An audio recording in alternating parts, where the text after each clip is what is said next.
Doop doop doop doop doop doop doop doop doop doop doop doop doop doop. Okay, that's working. Everything's working. Everything's functioning. Everything's going. Everything's happening. Sorry I'm late, people. I know you've been waiting for this to all happen. My billions and billions of fans. Currently, there's no one on the Twitch stream. I guess it just like goes on forever until I stream or not stream, right? Firing it up, firing all it up. No one's here. Only one person's here right now. I'll wait for a few people till I start for real. I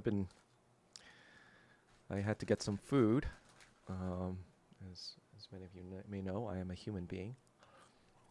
Even though, like I said before many times, this stream is for aliens from outer space to understand the fall of humanity and how it all happened. So I'm here to kind of document the goings on in the world.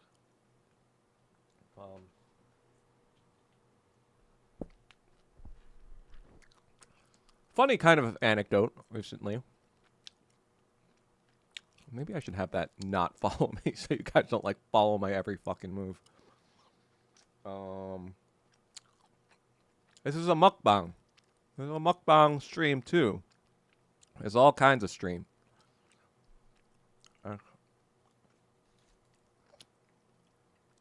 Okay, my stream elements apparently does... It says test. That's right, Falcon Kick. And it's you being on my fucking channel again. Whoever you are. We can change that, Falcon Kick, if you want. We can just get you banned. So, please, just say something. Just say another smart phrase. Oh, okay. You want to be banned?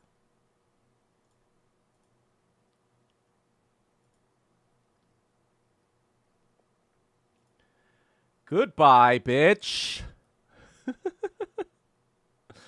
What up, Nico P? I'm guessing most of my followers right now, at least on this stream. Let me put on the fucking NGL link. Thank you. Actually, I got this shirt from... I get this shirt from... whatchamacallit? I got this shirt from a friend who was promoting kind of like his... I guess cute was kind of his catchphrase to the social media thing that he was doing. Like at the end of every video, he would make it just have like cute, you know? I think he retired that phrase, but I still have the shirt. I got it like 6-7 years ago. So that's the story behind this shirt. You know, I'm not gonna lie, it's pretty popular among the ladies when I go to raves and shit. So, you know, it's kind of gotten me some action here and there.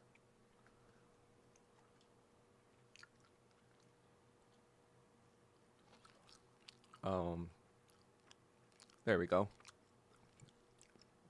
Now you can only see me dipping down and not eating the actual fucking thing.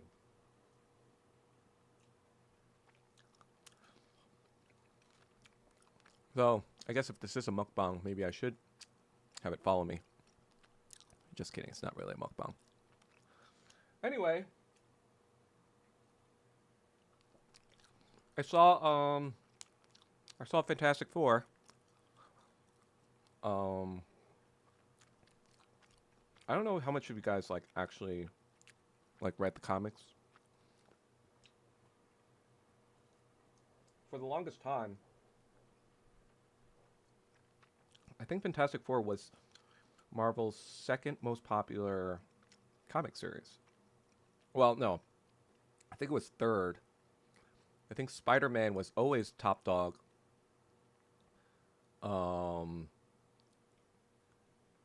Yeah, I don't know who Falcon Kick is anyway, but he was fucking annoying, so ban it is. Like I said, The stream isn't for anyone. The stream is for the aliens. So if you hinder my communication to the aliens, what life was like, you're just gonna get banned. So goodbye. Oh, I guess like you could always join the YouTube stream. Anyway, about Fantastic Four. I think it kind of tapered off in popularity though within the comic book world. Kind of like I feel like when they weren't in the Infinity Saga,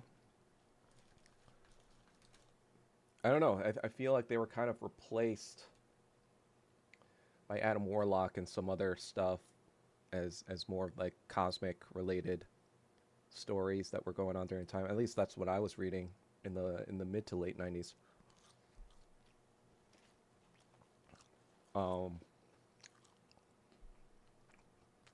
So I think they started out pretty popular because, like, you know, all of them came out in the 60s, right? Or that era.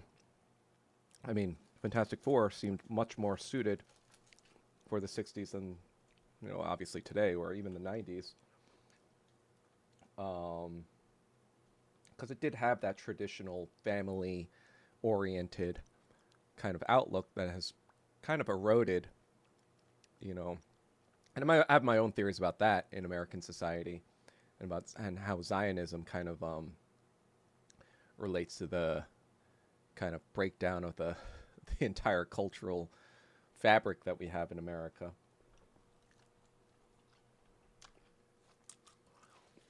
But I can see why, you know, the creators of the new movie decided to go back to the 60s because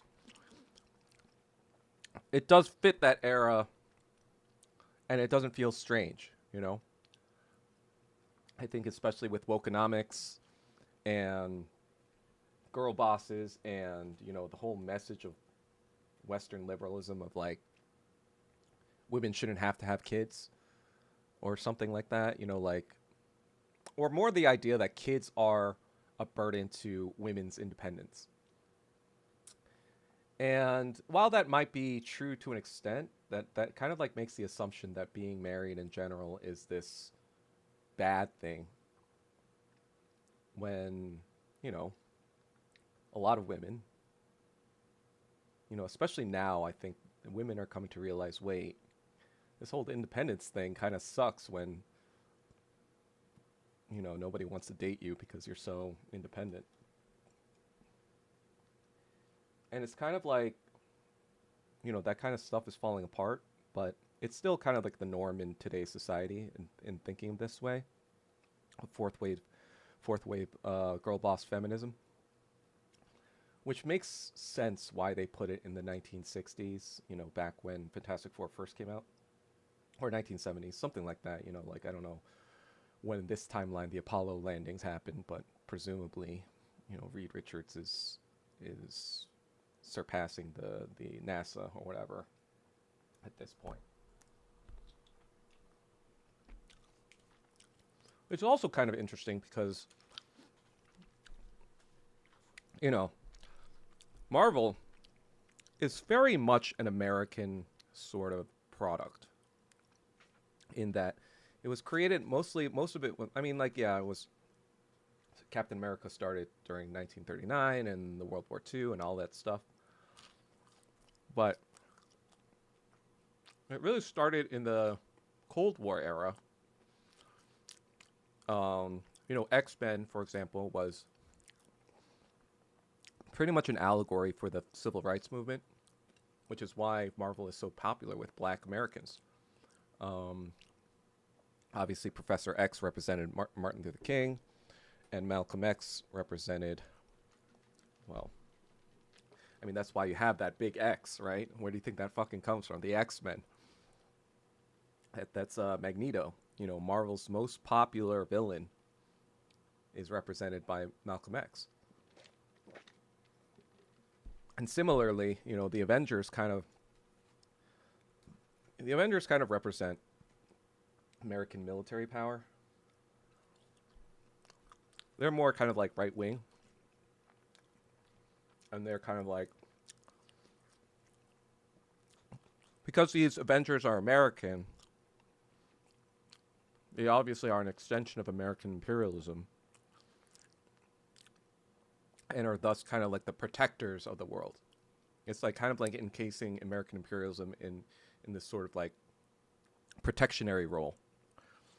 Um, Spider-Man was obviously the most popular because he was kind of like the hero that embodied like working class ideals, right? Like he's like this, he's a working class um, guy from Queens who like is just like any other teenager with teenage problems, um, and so a lot more people related to him over the traditional superheroes that were really popular during the time as well, which were Batman and Superman. But I think Spider-Man kind of like quickly surpassed all those. So he kind of represents the working class of the Marvel superhero universe. Whereas Fantastic Four, they kind of represent the left wing anti-communists. The idea that you know the Avengers represent kind of like American power and like dominance of like if we're not gonna save the world, we're gonna avenge it. And like that whole phrase sounds so retarded. Um, because when Tony Stark in the first Avenger says, "Because we can't save the world, you're goddamn sure we're gonna avenge it." It's like, okay, so the whole world is destroyed, but we're gonna be avenged. I guess that's great or all, but we're all dead, so that's kind of retarded. Um, so the Avengers represents that, but it almost seems like Fantastic Four represents the more the left wing principled anti-communism. Like the no, we can solve these problems like of war and whatever if we think about it hard enough and we appeal to our better natures, right? That's kind of Reed Richards, right? He's like the quintessential like left wing anti-communist. And I say this because I didn't realize this until recently. But Latveria, for example, is where Doctor Doom comes from. And Latveria is like this fictional country that is kind of like, sounds like an Eastern European Baltic, kind of country. And as we know during this time, the Baltic and, Eastern Europe was most of the Soviet Union. And Doctor Doom himself kind of like feels like he was almost modeled after a liberal idea of who Stalin was. Because Doctor Doom's whole thing is like, I can save a universe and I can save one universe or whatever from all this destruction, and I can rule it benevolently. So his whole thing is like, everyone else is fucking things up, and only I know how to kind of like rule this so people can live in harmony. And it's kind of like the Fantastic Four try to stop him, try to stop this Stalin like character from like carrying out his plans and ideas, because they're like, no, like people need to have freedom of choice and all this other stuff or whatever. So obviously they get into conflict, right? But I think it's interesting because in this movie, Reed Richards almost seems like that guy who knows what's best for everyone, or they're kind of almost portraying him a little bit to be like a benevolent dictator, but a dictator nonetheless. Like when I think like Ben Grimm in the movie, or The Thing rather, he makes a comment like, "Oh, you've kind of baby-proofed the world." Like you have something, looking over every corner of the world just to make it safe, or just because you think that makes it safe, and that you should, have the ability to control everything. And it's kind of interesting because, the interesting part between, Doctor Doom and Reed Richards is that they both probably do have very similar outlooks on reality and how it should be shaped morally and politically and all this other stuff. Um, and I'm obviously I can't know what Stan Lee intended, but I think like it speaks to the idea that Fantastic Four is almost kind of like a product of the Cold War, and that doesn't really translate well into modern times. Um, and I'm only kind of like realizing this now and recently just by kind of like analyzing a little bit of the story beats of the entire series more recently. Um, because like yeah, the Avengers they kind of like protect the world or whatever, but the Fantastic Four kind of like deal with like existential cosmic bending reality stuff all the time. And so I think Fantastic Four was more meant to be kind of like a more philosophical, ideological part of the MC, or not Marvel Cinematic Universe, but the Marvel um, kind of stuff that was going on. Obviously, like I said before, X-Men would be more of the domestic political stuff, whereas the Avengers would be more of the like obvious military kind of you know, we need to beat the evil guys. We need to beat the bad guys, right? But I think Fantastic Four kind of like delves into like what is morality and all these kind of more complex ideas. I think that's why I probably gravitated towards it when I was a kid. I remember when I was like when I was like 9, 10 years old, I'd be reading these books, and that's why I kind of like really loved Mr. Fantastic because I related to that because I was like, yeah, there should be a like there was this one part of the movie where he says like I'm this way because sometimes I have to think of the worst possible thing because our enemies are always thinking of that, and I have to beat them, or something along those lines. I'm paraphrasing, I'm probably fucking it up, but it was something along those lines of like there is like kind of like this ruthless streak that Reed does have within him, although he is this very morally upright guy or whatever. He almost seems like a Kantian morality, that everything is kind of like almost like duty to Reed of like even saving his own family or saving the world. Everything is just kind of like plugged into some sort of equation. And I guess like, I'm very similar to that in that regard, I guess. Um, you know, I've been called a computer by a CEO of a major tech company, so I think that part is definitely apparent, right? But uh, yeah, I think this movie though, how would you rank this Fantastic Four? I mean, like, unfortunately, the bar was very low to begin with, so on that basis, this movie does surpass every single Fantastic Four movie in the past.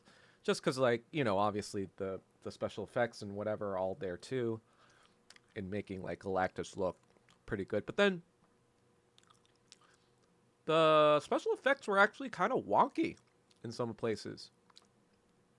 I was kind of like there's a scene where the Fantastic Car kind of pulls into the scene, and then the Sue and the Thing get out. But then it almost looks so CGI up to the moment it stops, and I'm like, this looks not great. This is $200 million.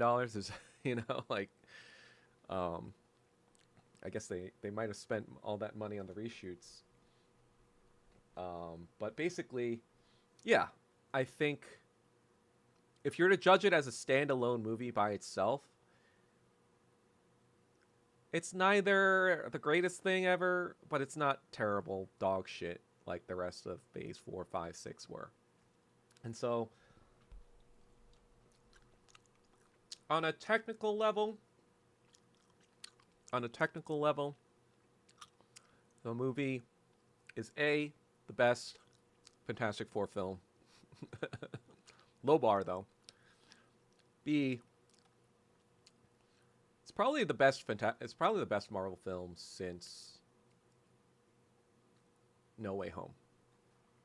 And even No Way Home, I feel like once you remove the nostalgia aspect of it, you kind of see how flawed of a movie it actually is. Like, the Spider-Man films are all kind of like, watch Peter fuck up this totally normal high school circumstance, but then use his powers to try to reverse that circumstance for personal gain. And it's like, what are we fucking teaching people, that once you become Spider-Man, you just can use it for your own fucking, you know, to do whatever you want? Like,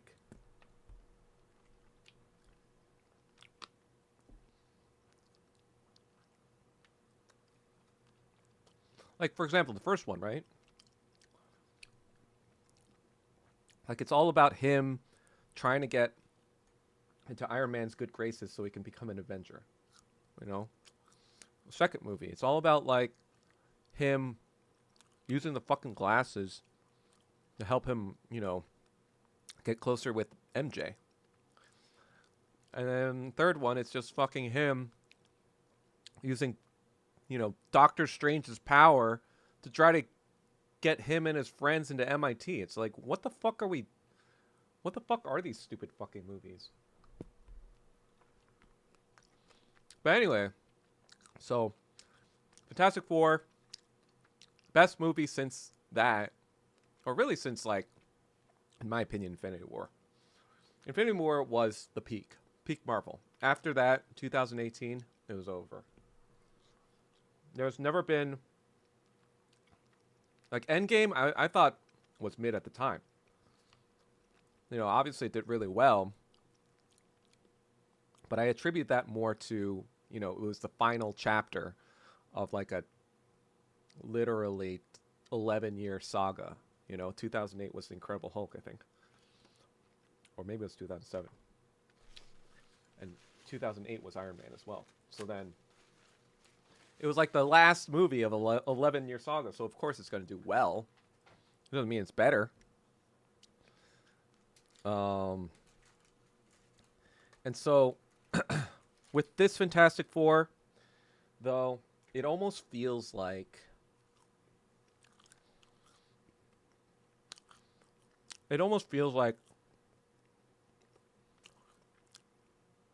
if Doomsday and bringing Robert Downey Jr. back didn't exist, there was no reason for this movie to be made.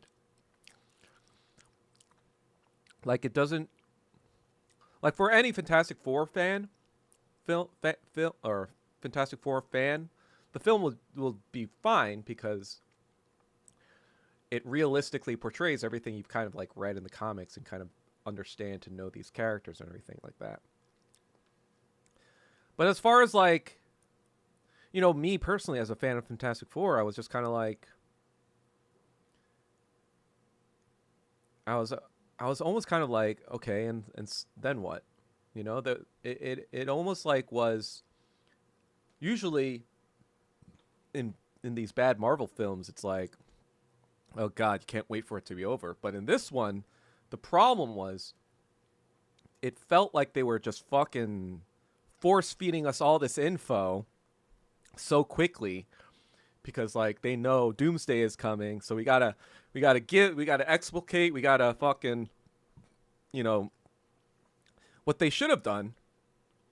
I don't know if this would have saved Marvel in the end or anything like that, but what they should have done was they should have had, you know, like, maybe even just a Reed Richards film in the first one, or maybe like a Ben Grimm film, like one of the characters, right? Just follow one of the characters, and then, like, for Phase 5, you have a, you know, two of those films, like, whatever, and, like, two characters, and then this one, you have the last character and a Fantastic Four film.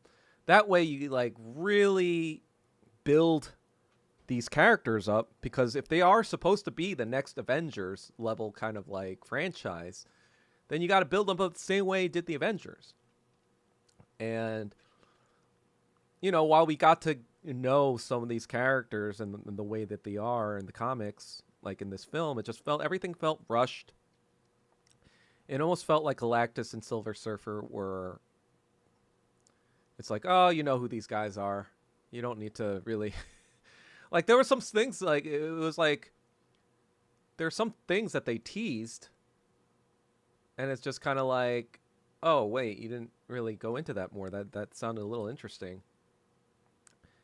And it almost feels like, oh, they're just doing all that so you watch the fucking Doomsday film next year.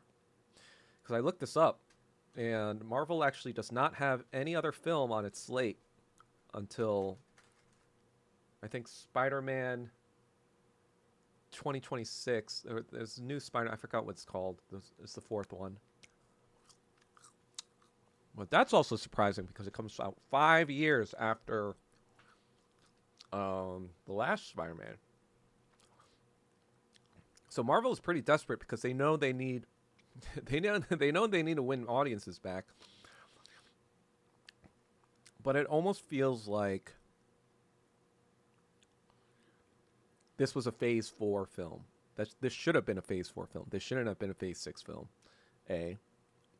And if you're not a huge fan of the thing, you can almost kind of skip it and wait for it to come on Disney Plus. That would be my recommendation for anyone who's not a huge fan of Fantastic Four. Because all you're really getting from this movie is the exposition, really. And it's kind of like just an introduction to who they are, what they're about, whatever. Because they're assuming that most people didn't even watch the first two films, nor read the comics, because like I mentioned before, in the past 30, 40 years, they haven't been as popular as X-Men or Spider-Man. And now they're not even as popular as the Avengers, because in 2008, that's when the MCU started to promote the Avengers. The Avengers actually weren't that popular. Iron Man was kind of like a C-tier character. Maybe B tier, but yeah. I mean, yeah. And so I don't know what this means. I think Fantastic Four. I said before that if it doesn't clear $1 billion, then Marvel is in serious trouble. But I think even if it does clear $1 billion, which is possible, I think it did 200 million so far. Probably not. Probably end at like 800 if I were to guess. But even if it does hit $1 billion, I feel like,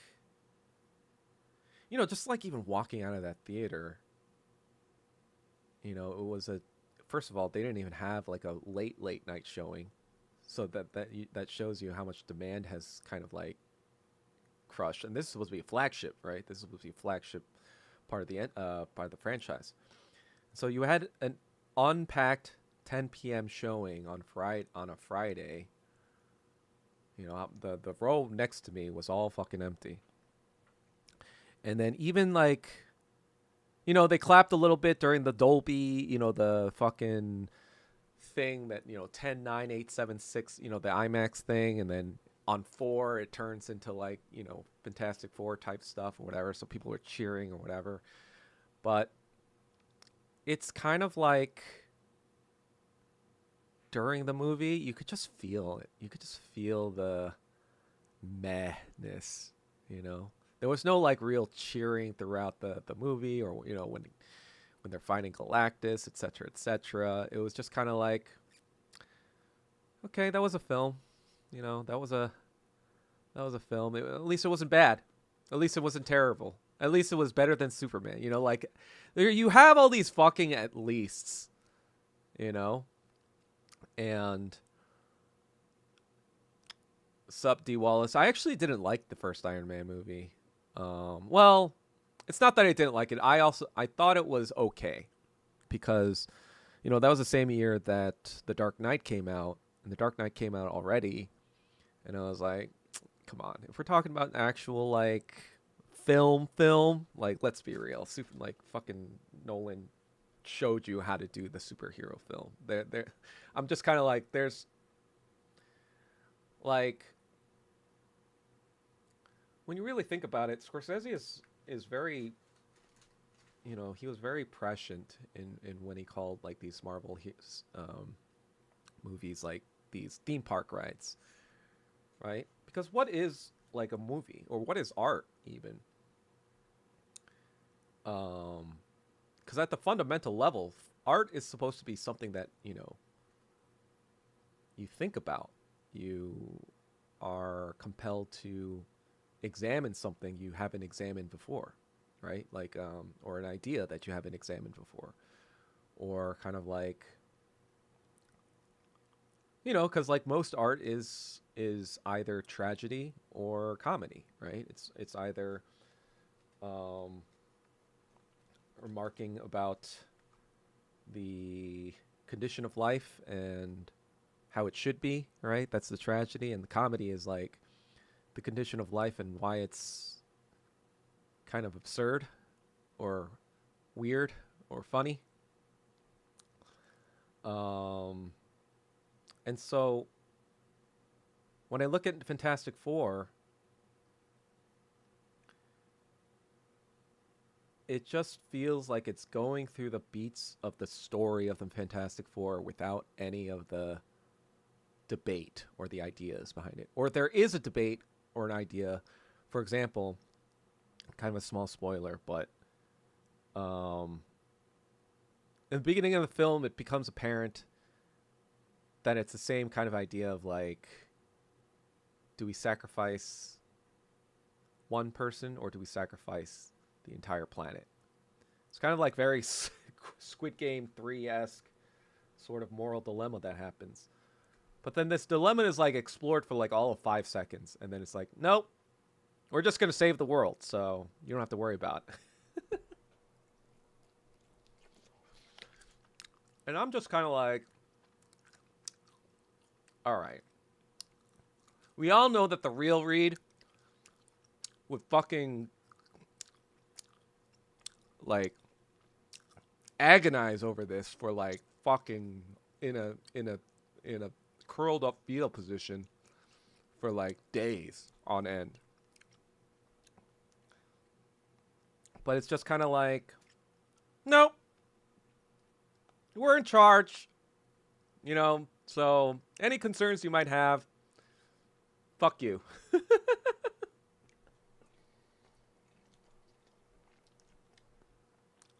And so in that sense, I don't know.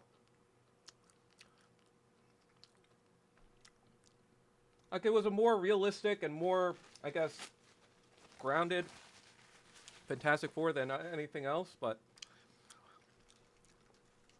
I'm just kind of like, what is this? What is the heart and soul of this team?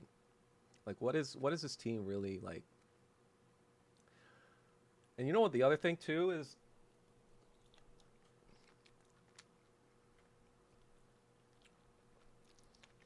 I almost feel like they stole a lot of story beats from The Incredibles. 2004. Almost the same exact structure, actually, if you think about it. In the beginning of The Incredibles, for example, there is this montage that kind of like explains the state of superheroes and what they're kind of about and what the world's like. In Fantastic Four, it's the same thing. It's kind of like shows kind of like a montage thing of their origin story, how they went to space. It actually doesn't talk about Doom at all. Presumably because they want to save that, right? For Doomsday.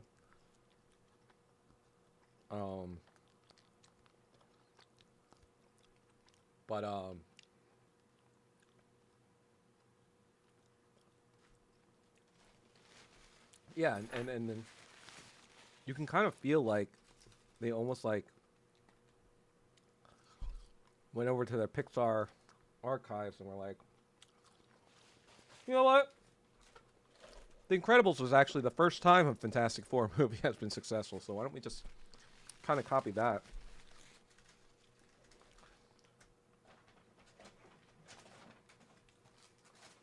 But even the Incredibles had a lot more heart, you know? Incredibles, they really focused on the family aspect of that story. Like, it's really about, now that they're trying to be a regular family that's not a superhero family. It's about Mr. Fantastic. I mean, not Mr. Fantastic, or Mr. Incredible's kind of like disillusionment with corporate life, right? And then it's about, you know, Elastigirl's kind of insecurity of being cheated on or whatever. It's this very like relatable kind of like family stuff, like, you know, the boy kind of wants to be popular and he's kind of like a trickster and whatever. And then the girl is kind of like this emo goth chick. And so you kind of like, you understand that they're just like a regular family, but like they all have superpowers, but then it's them trying to navigate that. So you kind of understand what this story is about. With Fantastic Four, unless you've really read the comics and kind of like, if you've never read the comics, it almost feels like the movie is just a product, like a thing that they needed to do to get to the main thing that you're going to watch very soon. And so that's why I think it's like the death of the superhero movie.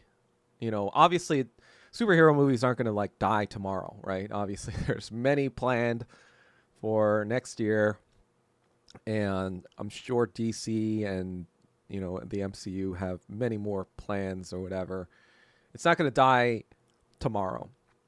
Not even going to die next year. Not even going to die this decade, probably. But I think, I feel like I have a pretty good handle on when fads kind of die and go away. Like, I said to my friend who's really into screenwriting and the whatever, I told him after like Endgame, I was like, this is over.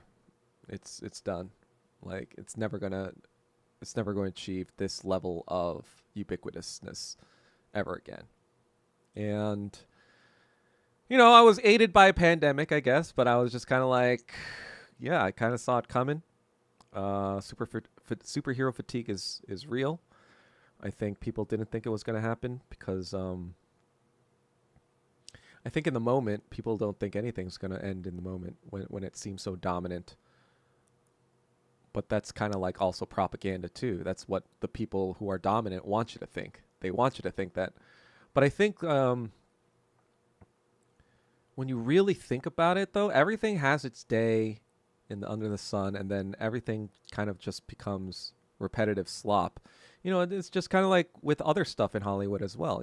That happened with Westerns, right? There was a time in I think the 1960s and 70s when Westerns were all the hot fucking rage, when there was a Western every fucking year.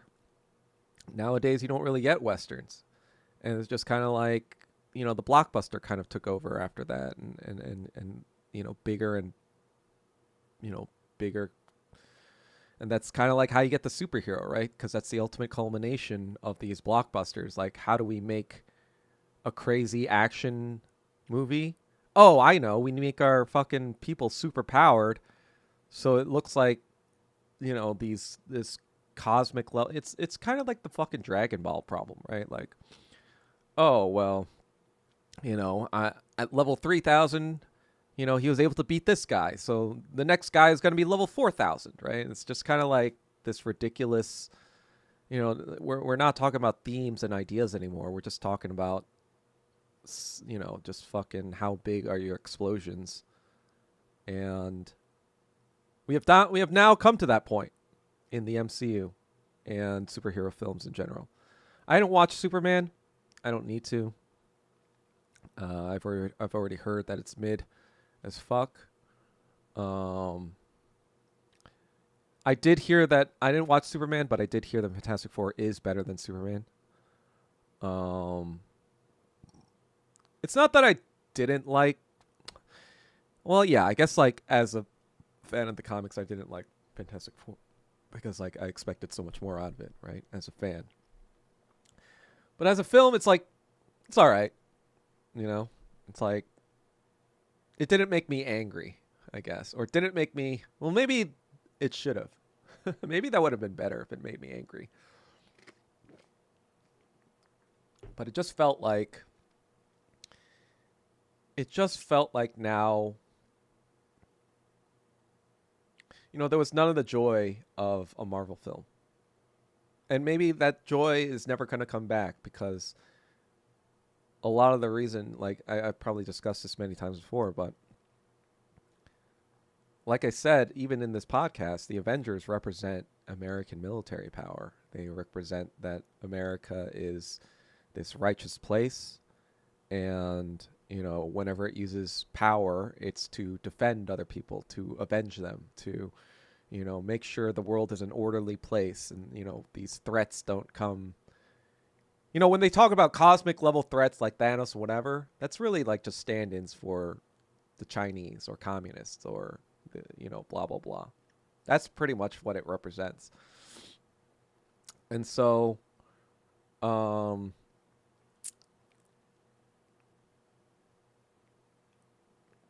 yeah. So when you realize that, you're just kind of like, I think in the past 2 years, especially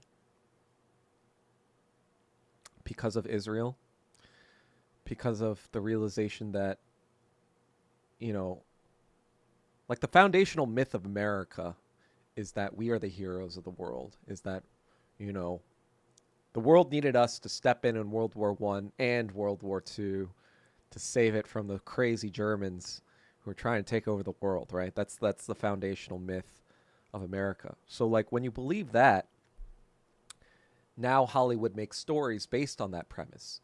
Now Hollywood makes stories based on like, oh, see, America is the good guys. Yeah, we might have our faults. Yeah, we might do bad things every now and then. But at the end of the day, we stand for democracy. We stand for freedom. We stand for whatever. Yeah, some corporate people might do some evil things in our country, but at the end of the day, we stop them and we protect you from all these. Yeah, pretty much. I mean, I've discussed this before, but Iron Man literally had the Jericho missile in it. It was just like it's like not a movie you can make today. That's for sure. And so when October 7th happened, I think that was like a major paradigm shift in a lot of people's minds, because you do need a certain amount of patriotism to buy into these superhero films. Like Superman, for example, that came out of World War II propaganda. Of like, just like Superman and Captain America both were kind of like these figures that represented like kind of anti-Nazi figures. So when you have them rooted in anti-Nazi stuff, but then the current conditions and the current outlook on America reveals its own Nazi tendencies in supporting Israel, the cognitive dissonance and the suspension of disbelief required to enjoy these films is now gone, right? Like all those scenes where America, like, there's all these scenes where the Fantastic Four is involved with like, international bodies and like, things for peace. And I think in the 1960s, it was like feasible because like back then people believed in the UN and whatever, and that there were these international bodies looking for the advancement of humanity. But now it's just kind of like I watched that and I was like, yeah, okay. I guess America's good or whatever, right? But then, maybe in this universe, maybe in the 828 universe or whatever the Fantastic Four takes place, maybe in that universe, America's actually a good country. Um, but judging by Latveria's, uh, that's what they're trying to do too. Because in one of those scenes, in the UN scenes or whatever, where they're talking about saving the planet and everything, Latveria, where Doctor Doom is from, the seat is empty. So it's just basically saying like, oh, the Soviets don't agree with us, but we are the good guys. And it's just kind of like, it just like I guess like it was a combination of Fantastic Four being kind of like irrelevant in the 21st century, really, except for the Maker storylines. Now those are fucking much more interesting, and that's what Josh Trank tried to do in his thing, but utterly failed because he didn't know what he was doing. But as far as the traditional storyline goes, it's not as popular today, right? So you have that, and the conditions of the world have changed drastically since the end of the Cold War, right? In terms of how America is perceived. C, the MCU is like fucking woke, dead in the water from wokeism, wokenomics. And so you had all these fucking confluence of factors that made Fantastic Four disappointing. But I kind of went into it knowing that I would be disappointed no matter what almost. But I kind of wanted to watch it so that I could share with you guys how disappointed I am. So Israel is pretty mad about the new Superman. I mean, the funny thing is Superman was created by a Jewish man, I think. Stan Lee was also Jewish. And I mentioned this on the last one, which is interesting as well because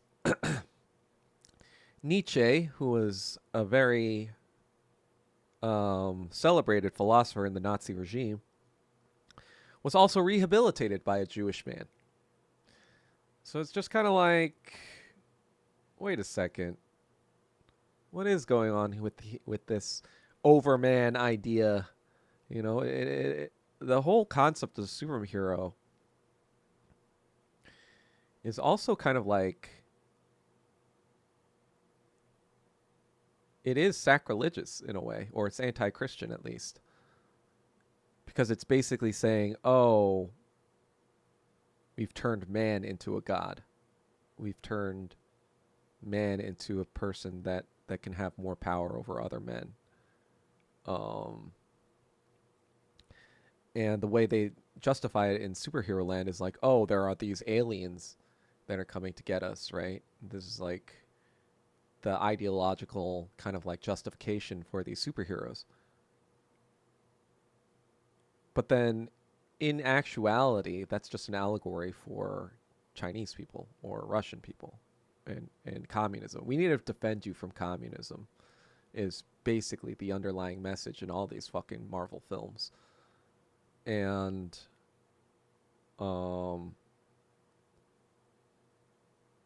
yeah. And like they kind of like touch upon that on Civil War and whatever, but it is in this stupid way that says, "Oh, you see, we do need superheroes after all." That's how the debate ends in that movie, right? It's just kind of like, "Oh, see, humans shouldn't be able to limit our abilities because they're fucking it up themselves." When in actuality, like, the human was able to manipulate Iron Man against Captain America and have them almost kill each other. So it's just kind of like, if he almost proved, like, they almost proved the debate right. Like, that superheroes shouldn't have that power because, like, at the end of the movie, Iron Man was just acting all emotional because, Bucky killed his mom, but then he was hypnotized and whatever and made to do that. So it's just like Iron Man just doing irrational things on his own. And we're all like, oh, yeah, that makes sense because, like, he should feel this way. And, that's how it should happen or whatever. Well, in that case, then these people shouldn't have fucking superpowers. Because if they're going to act emotional about it like that, then what happens when they're emotional about something else on a world, and all these fucking superhero movies are all about like, oh yeah, I'm never going to sacrifice someone to, save the entire universe. It's like, why the fuck wouldn't you not? Are you kidding me? You guys sacrificed hundreds of thousands of Palestinian children at the altar of fucking Satan, Satan Zionism. And it's just kind of like, I just feel like I've maybe it's just because I've become very just jaded about superheroes and about just like American media stuff in general. But I don't know. I mean, even in the 2010s when MCU was plugging along, I could at least get into it, right? I could at least like be like, oh, it's fun. It's like, oh, that's cool. Like, oh, okay, yeah, like.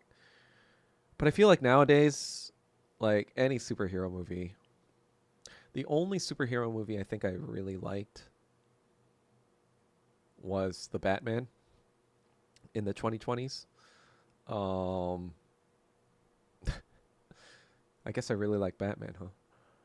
But I think it's just because it captured kind of like an aspect of Batman that I'm not too familiar with the comics, but it kind of like from what I heard, it kind of takes it back to old school Gotham and like that feel of like old school Gotham City and whatever. So I appreciate that about the new thing.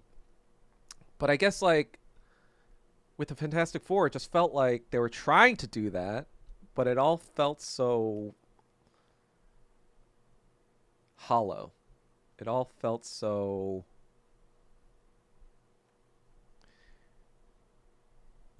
It all felt like. I mean, I know this is a fact for pretty much everything Disney makes, but it felt very like it was only made to sell you Galactus fucking popcorn. Galactus popcorn buckets. You know those things? Guess how much of those fucking things cost, by the way? Those fucking Galactus popcorn holding cups.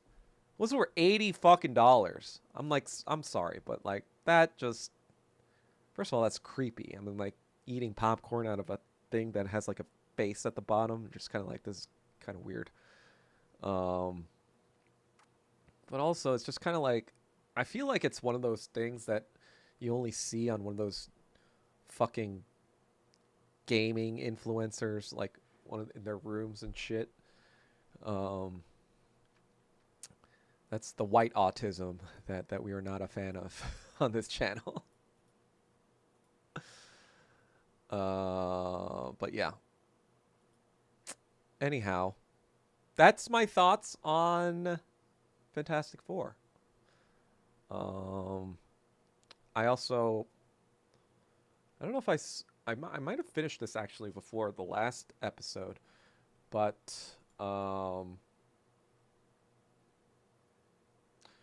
yeah, actually, let me now that I have you guys, let me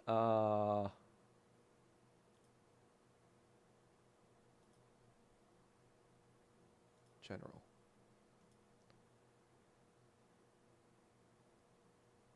Let me invite you guys to my Discord. Do you guys use Discord? I'm going to put it in my YouTube. So use that to join the Discord. It's kind of dead. There's some people who talk, but not too much. So populate it with chat and shit talk and shit posting. You can even shit post me. No, just kidding. Well, if it has merit. If it doesn't have merit, then I'll ban you. Oh god, there's a Marvel South Korean. That's so stupid.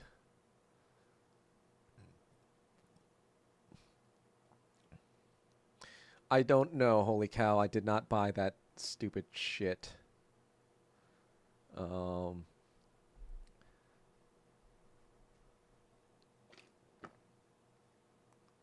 Oh man. Somebody said hi in the Discord, so I'm assuming they're watching because I mentioned the Discord.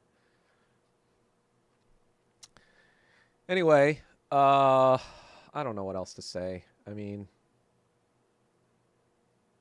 even my Discord, for example, I have I have the maker as my profile pic, which is wait, somebody's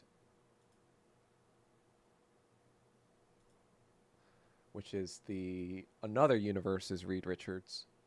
It's kind of like the mentioned before, but he's kind of like the evil version if, Reed came out evil, what that would look like. Um, so yeah, I have been very obsessed with that stuff for most of my life. Um, Spider-Man and Reed Richards were kind of my guys. Um, Not really Bruce Banner or Iron Man, even though they are also engineers. But I think like Reed, I don't know. I responded to him the most. Um, Actually, I guess like during my acting career, I was always hoping that one day I could be cast as Reed Richards. Not that that's going to happen now anyway, but that was always kind of like my dream, I guess, when I was in acting. Um, and I don't know. I haven't read the comic since probably 20, 30 years. So, although, I even my Instagram handle is Doug Fantastic. I don't know. I feel like this is either both confirmation that the MCU is kind of dead, but also that my fandom for the franchise itself might be dead as well.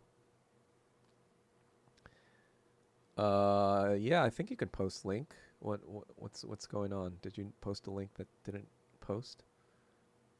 I don't know what's going on with the link posting. Oh, are streamers or are people watching not allowed to? I don't know how that works. But anyway, on to Mr. Robot. I don't know how many of you guys saw that. It's an old show. Came out 2015, I believe, to 2016, maybe 2016, 2017, 2018, 2019. So this was a show that was on USA Network. Um, I was actually kind of really surprised. I mean, like I remember watching bits and pieces of it when it came out, but I didn't really have a USA account or whatever or cable, so I didn't watch it. But I noticed it was on Netflix recently, so I binged it all in the past week or so. And um, it's kind of interesting because like it actually casts some people that I know in New York when I was doing acting there. I met some Asians there, and they have a lot of Chinese people. Not in the best light, obviously, in the show. That's a part of the show that kind of like it felt like this cool like anti-capitalist thing, and then out in the end it just becomes this almost like anti-China, like the Chinese were secretly involved in this they basically made the Illuminati Chinese controlled, and I'm just kind of like, what is this fucking turn where the CEO of the evil corporation now becomes this sympathetic character compared to these Chinese people? I'm just kind of like, what is this fucking show doing? But what can you expect? The creator, for example, he's this Egyptian American who was inspired by the Arab Spring and Occupy Wall Street, right? He's inspired by all these progressive things. But at the end of the day, he marries Emmy Rossum, a fucking rabid Zionist. And so, who knows what that bedroom looks like now? Yeah, I feel like any sort of progressive show in Hollywood, like if it does well, I feel like some sort of CIA entity like comes in and forces them to make it anti-China in some way. I mean, it isn't directly anti-China, but it talks about like China annexing the Congo and Chinese imperialism and all this other fucking bullshit. I'm just kind of like, oh my god, are you fucking kidding me? This is fucking retarded. But I will say I did enjoy parts of the last season. I think like the second and third season got kind of a little wonky, but then I did like the fourth season because it talked about psychology and it kind of brought it back to a little bit stuff that was more interesting about psychology. rather than politics, which I also have an interest in. But yeah, as far as the politics go, it kind of like took a downturn after the first or second season. Um, yeah, and even they made the like fucking Chinese bad character, this trans woman. You know, BD Wong pretty much plays this trans woman, um, who goes by a dude during the day as the Ministry of like I think in the Ministry of Finance or some shit in the Chinese Communist Party. So he's actually like a high up official in the party, but but his alter ego is this trans woman, White Rose, who's like also secret part of the fucking Illuminati of the world or some shit, or the leader of the Illuminati, pretty much. And it gets kind of weird too, but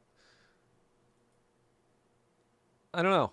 I overall I enjoyed it. Um, but yeah, it was not the anti-cap. It leans more towards techno anarchy than actual socialism. Yeah, not really a fan of BD Wong. But whatever. They're all like all the fucking bobo liberals are sellouts. Oh, what other series did USA have? I wasn't really too familiar with their lineup. Mersup.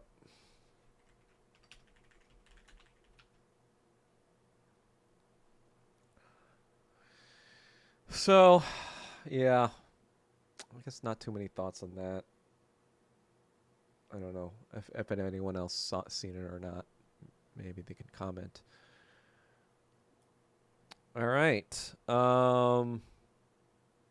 Yeah. Oh, unfortunately, my card is being delayed by Amazon. Let's see. Returns and orders. Wait, where's my Faust? Now arriving August 6th. I don't know why they did that, but you guys are going to have to wait another few days for this Elgato thing to come up. Hopefully that'll make things more visually appealing, so more people can kind of like just chill,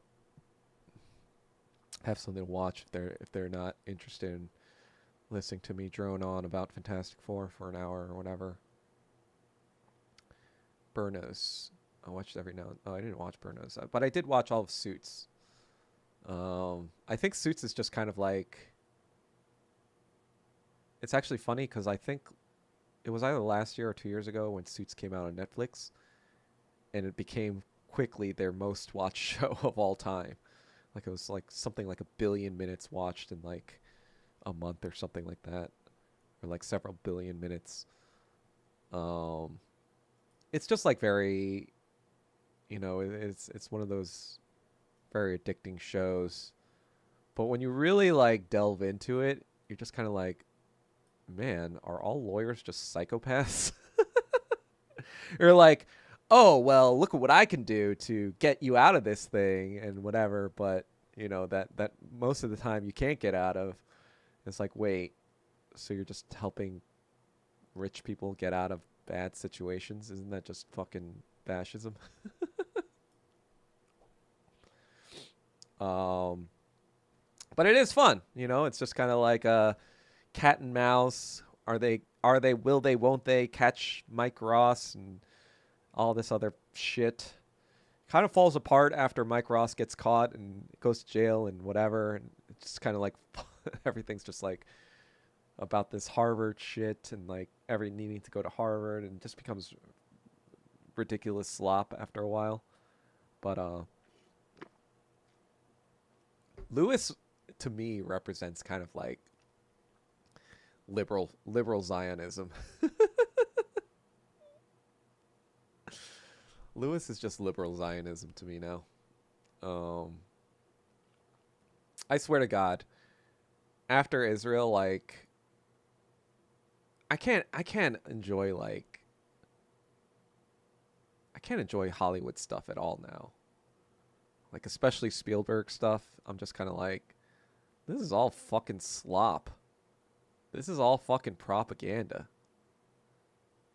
Yeah, Meghan Markle, which fucking England people got so fucking crazy about because she was half black. English people are fucking so unself-aware of their fucking racism. It's kind of funny. It's kind of funny because they portray themselves as these learned, established people, but at the end of the day, they're just fucking like, they're just as fucking racist, if not more, than Americans. It's just that they didn't shit where they ate, so now they think they're, but they financed the fucking, the Southerners during the Civil War. They helped finance them. Like, where do you think the South's Navy ships came from? They were British made. Like, where do those fucking come from? Time to watch black and white foreign films now. Yeah. Yup.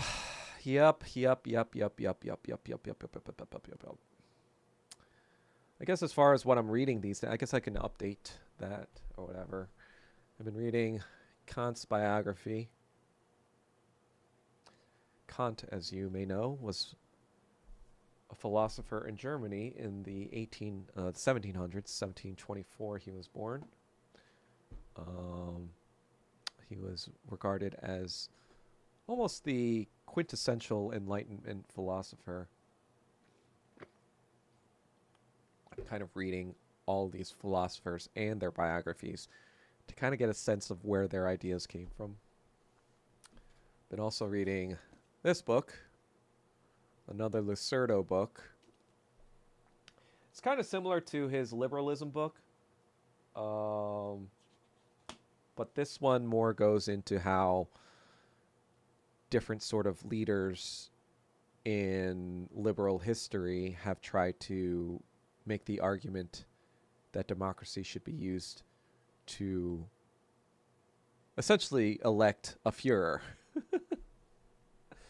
And that Nazism is actually not that unique, or even fucking, Mussolini. It's not actually that unique of an idea, and their ideas were very prevalent during the 1800s.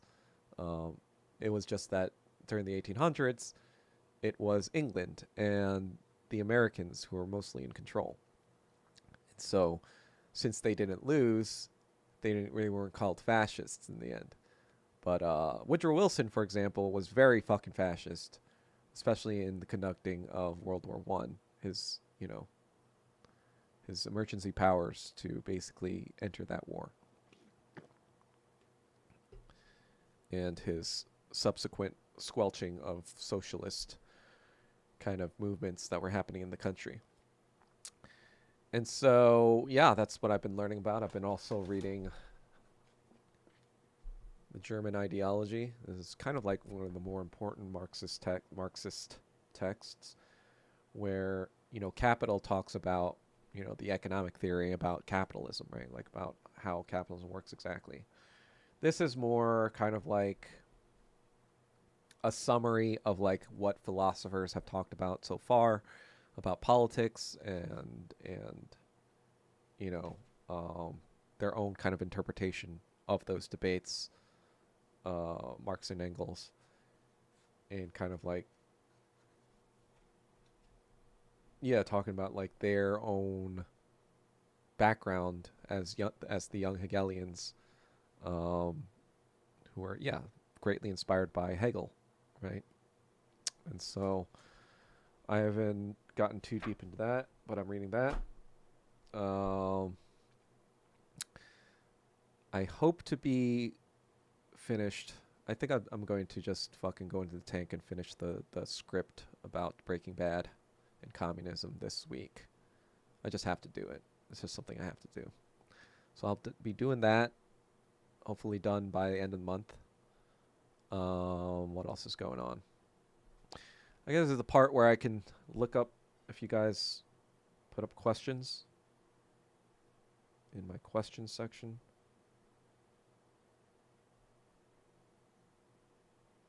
Nope. No questions. You guys didn't ask anything. I don't know. Is there a way? I'm always open to comments too. If you guys come up with, ideas of like how I can make this more interesting to people.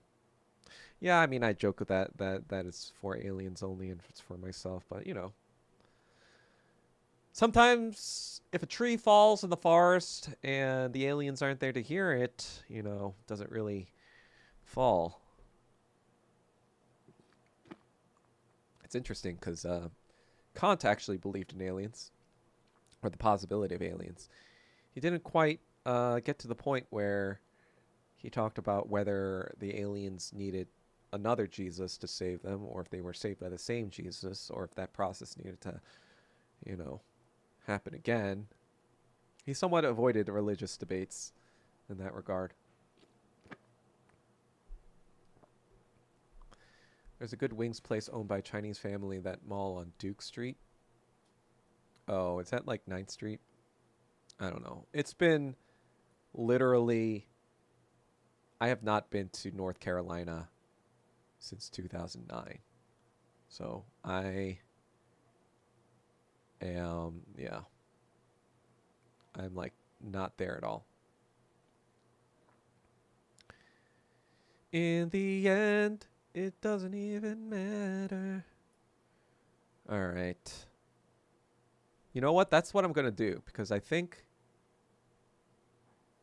this channel also kind of like has to have a symbiotic relation with the other aspects of the channel.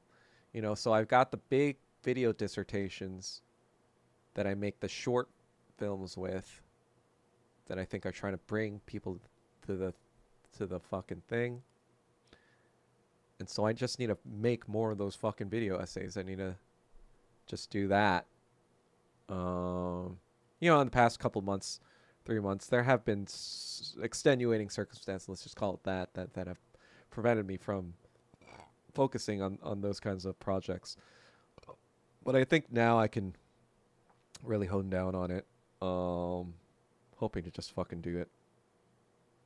So that'll be what you guys are going to keep me accountable for. By the next fucking thing, I should have, at the very least, a finished draft of the shooting script for the next episode for my essay about Breaking Bad. Because I do need to get onto Kanye as well. But in order to get to Kanye, I do also have to do some readings. That's why I still have this to read. The Joyous Science. This is where this is significant for Kanye because this is the part where Nietzsche goes into his God is dead rhetoric. And as many of you may know, Kanye kind of came up in the very strong Christian tradition, influenced very heavily by his now deceased mother, which also had a huge impact on his life. So I think after reading this, and kind of like I need to do some more research on his career as well, I'll be doing that one. And then finally, I think I have to fucking put everything to rest and work on the WMAF mind virus episode. I mean, I wrote an article 4 years ago, and I thought that put everything to rest. But apparently people still want to argue with me like fucking retards that don't know what the fuck they're talking about and are probably fucking racist pieces of shit that hate Asian people. So, because of that, I have to now do the work. It's kind of ironic because I know that this is probably going to it's annoyingly enough, this is probably going to be the thing that puts me on the map to a lot of people, like it did 4 years ago. Like on a personal level, I really don't give a fuck. I don't really give a shit. But it's just more that I know that it affects us as a whole, as a demographic, as Asian men. We are affected by this as a whole, unfortunately. This kind of rhetoric and this kind of influence destroys our credibility, makes us appear as invisible or invisible at best, and at worst, we're fucking pawns for whatever political purpose we're needed for. And so, in order to stop that, I need to fucking make this fucking thing and destroy everyone in my way. All these fucking virus-infected fuckfaces.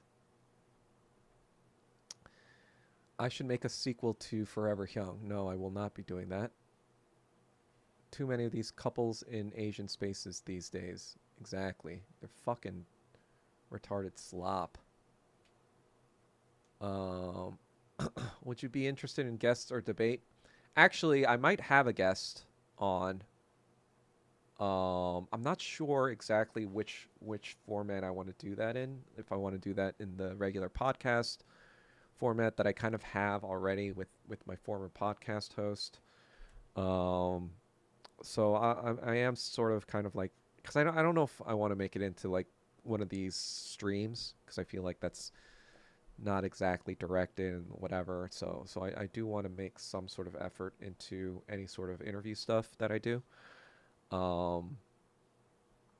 Yeah. And so, Tasty Stop. Doug, you need to come back. Oh, yeah, I'm not. Sorry, it's very little chance I'm coming back to Durham, North Carolina. Lincoln Park cover would be fire. I know you can sing. What song do you think should cover, Showgunner? You ever watch one of Professor Zhang's lecture videos? I don't even know who Professor Zhang is, so the answer would be no. Matt Kim has been popping up on your YouTube feed a lot lately. Yeah. I mean, he's been doing a new thing. He has a new company, the VPN stuff. I haven't gotten myself yet because I'm cheap. But presumably it's open source and it, silos your data away from anyone who can look at it. Well, that's good. I don't care if you're growing. I don't know if you care about growing, but I heard that collabs or what. Yeah. I mean, I do care about growing, but not enough to do that. Not enough to do stuff where the sole purpose is to make it grow, I feel like I want this to grow, but I want it to grow in the way where like people find it, right? It's this thing where people find and they're like, "Oh, what's this Doug talking about? What's this Doug Kim talking?" I don't want it to be where like, when some big influencer or whatever platforms me, right? But then I end up getting like followers who are too fucking stupid to understand what I'm saying half the time, so they end up unfollowing me and being angry at whatever I say. So I don't want that situation to happen either. I want people to that come here and stay here know what they're getting into, so I don't have to fucking explain myself over and over again. In the end, or numb. Got to think about that actually.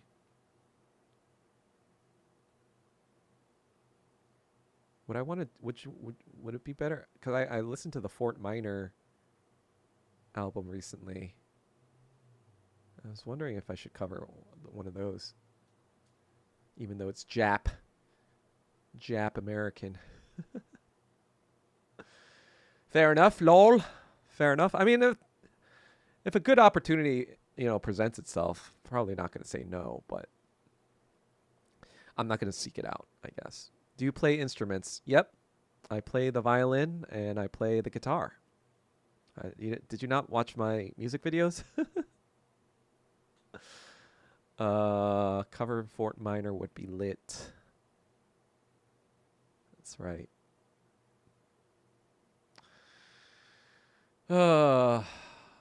Life is complicated as a Korean American communist, let me tell you. Let me tell you the ways in which it is complicated. Yeah, that was for my flamethrower get a gun video.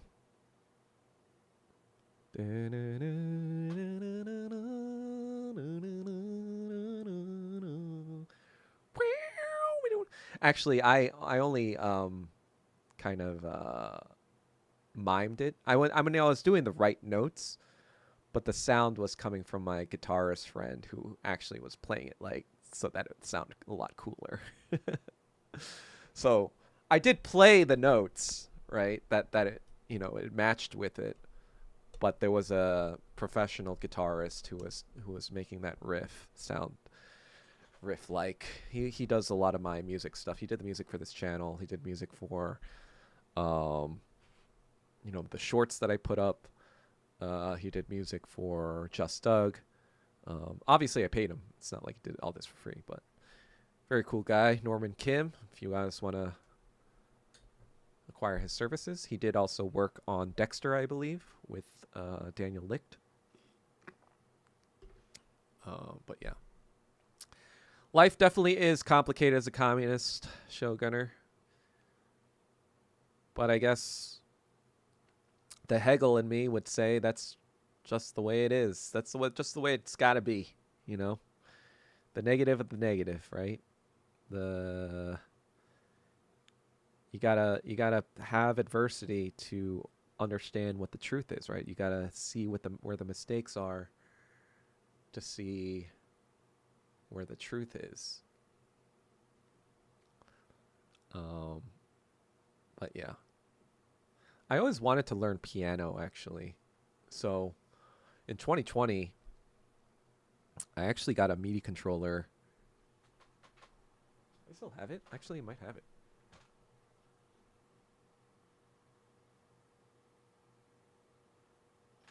Oh no, never mind. I think it's in some sort of container I have elsewhere. But I got this MIDI thing because I was like, in 2020, I was already deciding to get out of the industry of Hollywood, right? This is even before I even knew about Karl Marx. And in 2020, I was like, okay, I'm going to try to study some coding, some Python. Let me try to study for the GMATs. Maybe I'll go back to business school. And then let me learn how to make some EDM, right? So I always wished that instead of violin, I played piano because I feel like it's so much more useful and so much more like you could use it for so much different things, composing and seeing all these different musical concept on or whatever. I did take music theory obviously in fucking music school and whatever, but it was nowhere near to the point where, because of its connection with violin too, I hated fucking practicing and playing violin when I was doing it. So because of that, I associated music with just negative feelings altogether. So I didn't really even pay attention during fucking theory class or whatever. I learned more theory when I was learning guitar because that's when I actually wanted to learn about guitar. But then, I barely knew what the fuck was going on there either. Theory of circle of fifths, all this other stuff, etc., etc. But I feel like if I learn piano, you're almost forced to learn certain theoretical stuff about music, especially if you play any sort of jazz piano. And so I feel like that would have been very helpful to know, since I did have musician aspirations in my 20s. But yeah, I wish I had kind of just studied piano. Actually, I could have done that. I did study piano a little bit 10 years ago or so. But at that point, I was just kind of I don't know. I just couldn't get into practicing and doing the hard thing of learning it really well. There was no Asian mom type, just fucking, whatever. But yeah, all that long-winded to say, I wish I'd learned piano. If I have kids and they want to learn any sort of music thing, I'm going to be like, this is what you learn first as a foundation. And after that, you can learn whatever you want to learn. You have to do at least 3 or 4 years of piano. And then you can move on to whatever you want to do. Yeah, I did hear that the new Dexter is actually kind of good. I don't have Showtime or anything, so I will have to get it watch it through other means, which I'll probably not say on this channel. But yeah, Wing Chun's coming along fine. Learning. So far, I have learned 8 sequences, 8 out of 13 sequences of the wooden dummy form. Right now, it's just about cleaning it up and getting it down like perfectly. I hope to be able to get to a point where it can kind of freestyle in the dummy. That's kind of like where it, like, you know, he's just fucking, you know, doing all this shit that looks cool. And you're just like, it doesn't rely on any sort of form. You're just kind of like freestyling with it and whatever.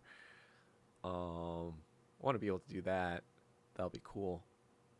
But I feel like I do have to incorporate more practice every day, especially the Selim Tau form. Just doing it. Because, like, apparently William Chung, my Sifu's Grandmaster, he still does it every day at least 6 to 8 times in the mornings. And, you know, it doesn't sound like much. You know, the form only takes like 5 minutes, whatever. Or maybe 3 minutes, 2 minutes. So it's not even that big of a thing to do. It's just kind of like,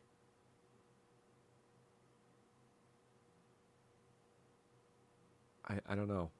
I think it's just like something that I should do. It's helpful because, like, you know, it's also a form that helps you kind of like get grounded in the beginning of the day. You know, I really should do it. But yeah, I also have to practice my chain punching. My punches are not as fast as it should be at this point, but trying to do a lot of different things at once in the past few months. So hopefully I can kind of like more hone in on what I need to do for that. I too sail the 7 seas for some shows. Well, I consult with a person who sails the 7 seas, but I don't sail them myself. I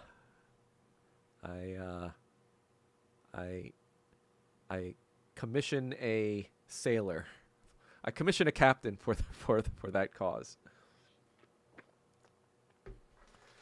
But yeah, I feel like we're going back to that era, you know, as, you know, fucking places like Amazon or whatever and Netflix reintroduce like ad tier levels. And you're just kind of like, well, wait, you're saying that we have to pay for stuff and get ads? What the fuck is that? Like, before, I used to just put on my antenna and it'd just be free, yeah, to get ads, but I wouldn't have to fucking pay for it, at least. No, I am definitely not good enough at Wing Chun to do a training session at this point. I need at least another couple years where I feel like anywhere near comfortable, like, performing anything. But yeah. Anyway, hopefully I will have, so if August 6th, what day is today?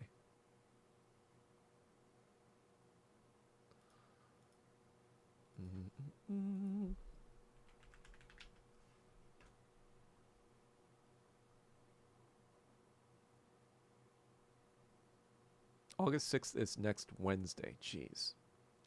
So, I will only be able to stream Death Stranding next Thursday. Alright, whatever. I will just try to make this more interesting with other sorts of content. That's just what I have to do.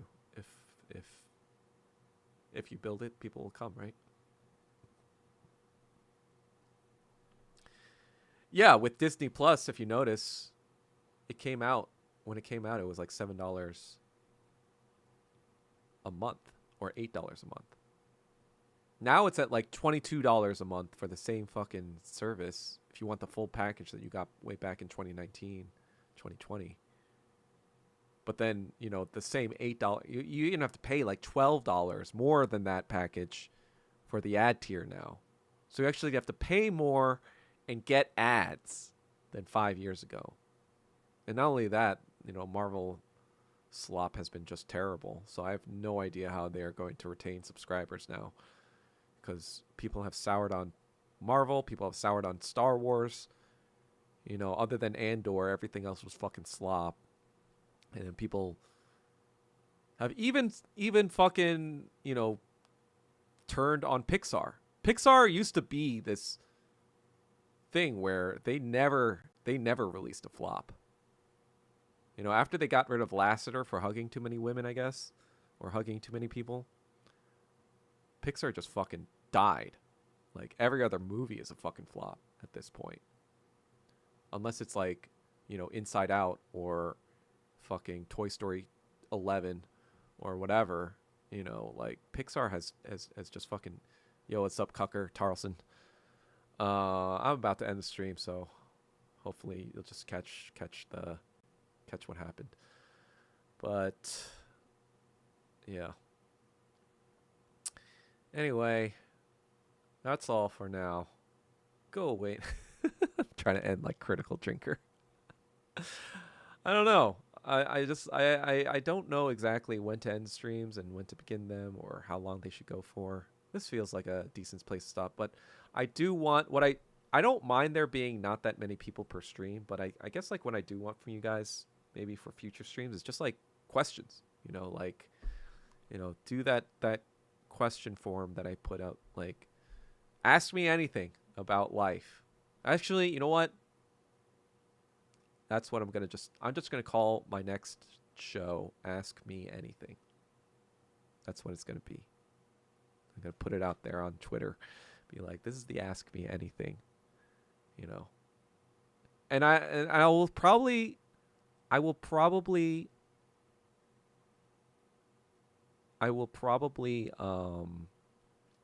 answer more than people will expect. Because, like, you know, Ask Me Anything, you have a few trolls who ask these fucking inane questions, but I'll probably answer them. Probably not in the way that they expect, but I will answer. Obviously, I'm not going to answer any questions that are personal and, you know, information giving that can be used by CIA or whatever. So don't bother with that. But yeah. Hollywood can't allow another Sesue Hayakawa to exist. That's true.